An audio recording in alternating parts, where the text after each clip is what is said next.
और ज़िमनी इंतखाब में आज होने वाले वाकयात पर पीटीआई रहनुमा अपना एहतजाज रिकॉर्ड करवाए बिना ना रह सके। असद उमर बोले, कराची मलीर से बड़ी बेज़ाब्तगियों की खबरें आई। इन लोगों ने इलेक्शन से भागने की बड़ी कोशिशें की। राना सना से खत भी लिखवा दिया मगर कामयाब ना हो सके। यास्मीन राशिद बोली, इस वक्त अवाम इमरान खान के मौक़िफ़ के साथ खड़ी है। अगर अब भी हुकूमत होश के नाखून नहीं लेगी तो कब लेगी? अब वक्त आ गया है कि इलेक्शन करवा लिए जाएं।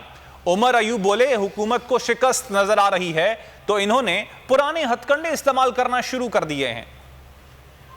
कराची मलीर से बड़ी बेज़ाब्तियों की खबरें आई हैं और बड़े पैमाने पर ठप्पे भी लगाए गए हैं, हुकूमती मशीनरी का भी इस्तेमाल हुआ, तशद्दुद भी किया गया। तो प्रेशर तो उन पर दबाव तो इतना पड़ा है भाई, उन्होंने इस इलेक्शन से भागने की पूरी कोशिश की।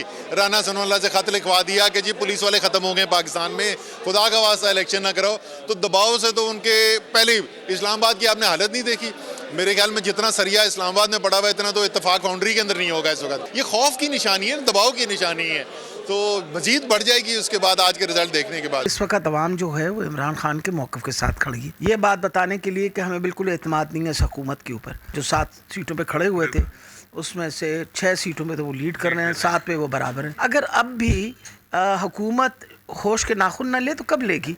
आप देखिए सिचुएशन क्या बनी हुई है। लोगों ने तो ये बात अब वाज़े कर दी है कि हमने तहरीक इंसाफ को सपोर्ट करना है, तो हम इलेक्शन जितना जल्दी हो जाए करवाएं और करवाना चाहिए। जब उनको शिकस्त नज़र आ रही है तो उन्होंने अपने पुराने आजकल 20 साल पहले हथकंडे इस्तेमाल किए। फॉर्म 45 पहले से साइन करना शुरू किया, तैयारी शुरू करनी थी, बोगस वोट्स जो हैं वोट डालने की कोशिश की, पकड़े गए। जो इमरान खान साहब बार बार कह रहे हैं कि इलेक्शन कमीशन को अपना रवैया ठीक करना चाहिए, साफ शफाफ होना चाहिए, हमें इनके ऊपर भरोसा नहीं। ये वो प्री पोल रिगिंग की चीज़ें हैं जो इलेक्ट्रॉनिक वोटिंग मशीन के जरिए हम लोग ख़त्म करना। अगर आपको ये वीडियो पसंद आई तो हमारे चैनल को सब्सक्राइब करें और बेल आइकन पर क्लिक करें। सबसे बड़ी कवरेज, सबसे बड़े पैनलिस्ट, जब तक ये रजीम चेंज रिवर्स नहीं होगा लोग इसी पैटर्न पर चलते रहेंगे। सबसे ज्यादा रिपोर्टर्स, इलेक्शन कमीशन की जानिब से कोई इंतजाम इतने अच्छे तरीके से नहीं किए गए। बोल की रिवायत, सबसे पहला नतीजा। तहरीक इंसाफ के उम्मीदवार इमरान खान साहब यहां से भी आगे हैं।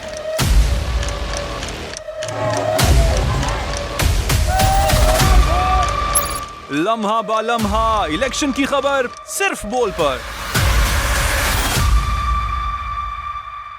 सबसे ज्यादा व्यूज, सबसे ज्यादा रील्स और सबसे ज्यादा रेटिंग के साथ बोल अब भी नंबर 1 पोजीशन पर बरकरार। सब्सक्राइब करें और बेल दबाएं ताकि कोई खबर रह न जाए।